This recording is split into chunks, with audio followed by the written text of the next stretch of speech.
C'est parti. Bonjour, bien-aimés dans le Seigneur Jésus-Christ. Que le Seigneur vous bénisse, qu'il vous comble dans le nom précieux de notre Seigneur et Sauveur, Jésus-Christ de Nazareth. Nous vous invitons à partager avec nous les merveilles de Dieu, la volonté de Dieu, le plan de Dieu pour nos vies. Et c'est notre soif, notre souhait de voir comme toute la création de Dieu vivre et jouir de ces bénéfices que Dieu a pourvus pour nous au travers de l'œuvre de la croix. Et en premier, pour tous ceux qui viennent à ouvrir notre portail, notre souhait, c'est de ramener les hommes à la pensée de Dieu. Parce que Dieu a pensé en premier faire mourir tous les hommes avec Christ sur la croix à Golgotha il y a plus de 2016 ans pour commencer une nouvelle ère, l'ère de Christ avec tous les hommes. Et pour ceci, l'apôtre Paul dit et confesse clairement que si je vis, c'est plus moi qui vis, c'est le Fils de Dieu qui vit en moi. Donc je vis dans la foi au Fils de Dieu.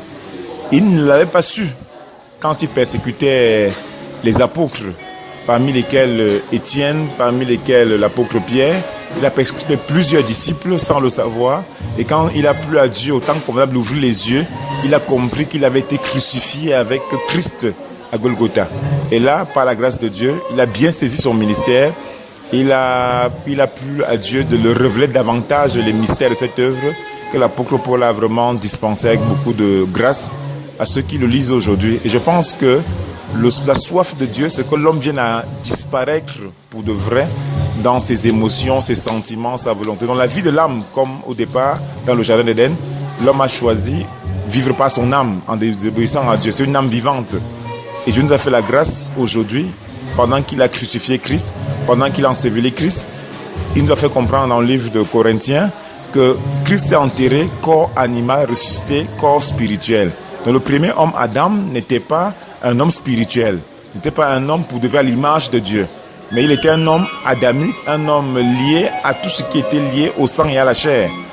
Et par conséquent, il a que vécu selon sa volonté.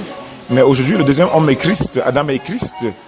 Il est enterré corps animal, comme vous savez, ressuscité corps spirituel. Et désormais, nous qui sommes ressuscités avec lui, nous vivons une vie de grâce, une vie de gloire, une vie de retrouvailles, parce que la perte de la gloire a été faite à cause du péché.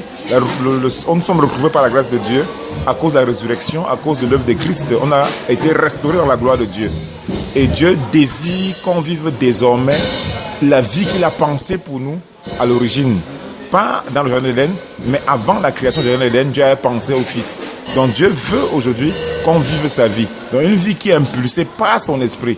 Une vie qui a pour origine l'esprit de Christ en nous. Et cet esprit, nous l'avons obtenu lors de notre nouvelle naissance. Et le souhait de Dieu est que nous nous détachions donc de cette vie adamique qui se corrompt, comme vous le savez, par les convoitises trompeuses du monde.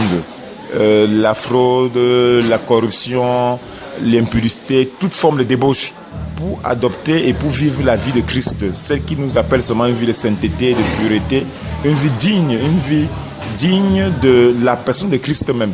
Et pour ceci, notre recette phare dans l'église, c'est la mort du vieil homme. Donc nous mettons l'accent sur la mort de l'homme. L'homme doit pouvoir vivre sa mort, parce que sur la croix, Christ n'est pas mort seul, Christ est mort avec toi qui me suis. Christ a été crucifié avec toi qui me suis. Donc quand on dit Christ est mort sur la croix, c'est pas parfait. Ce qui est parfait, c'est que j'ai été crucifié avec Christ sur la croix. Et tout homme et tous les hommes, même ceux qui vont naître, ont été crucifiés avec Christ. Et s'ils vivent maintenant, pour de vrai, ils vivent par la foi au Fils de Dieu. Et notre message phare, comme j'ai dit, notre recette phare, comme dit, Dieu nous a interpellés à comprendre que nous sommes morts à faire quoi que ce soit par une force personnelle, par une volonté personnelle. Et pour si on a des illustrations dans l'église, le vase de l'homme, le vase de l'homme, c'est le corps que nous connaissons. Et dans ce vase, il y a différents autres sous-vases qu'on va appeler vase de la pensée, vase de la volonté, vase de la décision, que nous voulons totalement vider pour remplir ces différents vases de la pensée de Christ, de la volonté de Christ, des décisions de Christ, des sentiments de Christ, des émotions de Christ, qui constituent l'âme de l'homme.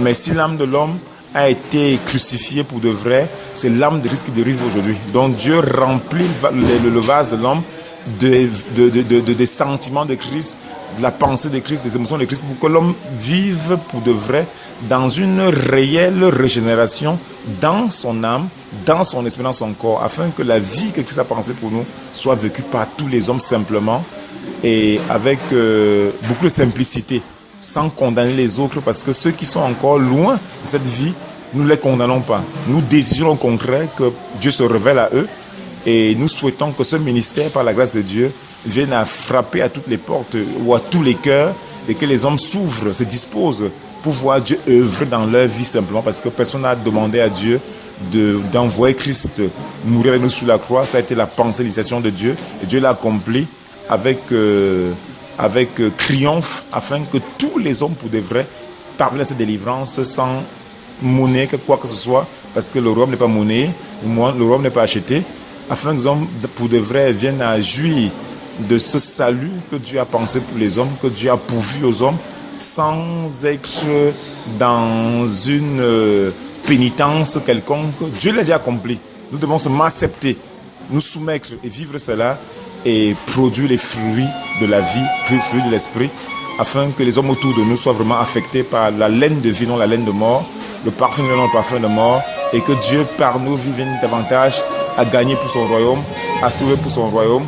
Nous sommes très bénis de vous avoir avec nous pendant les moments que nous partageons avec vous, pour pouvoir bénir plusieurs. Nous croyons que le relais se fait par vous et Dieu est glorifié par le travail qu'il peut au travers de nous. Soyez bénis et restez bénis au nom de celui qui nous a sauvés, Jésus-Christ de Nazareth. Amen.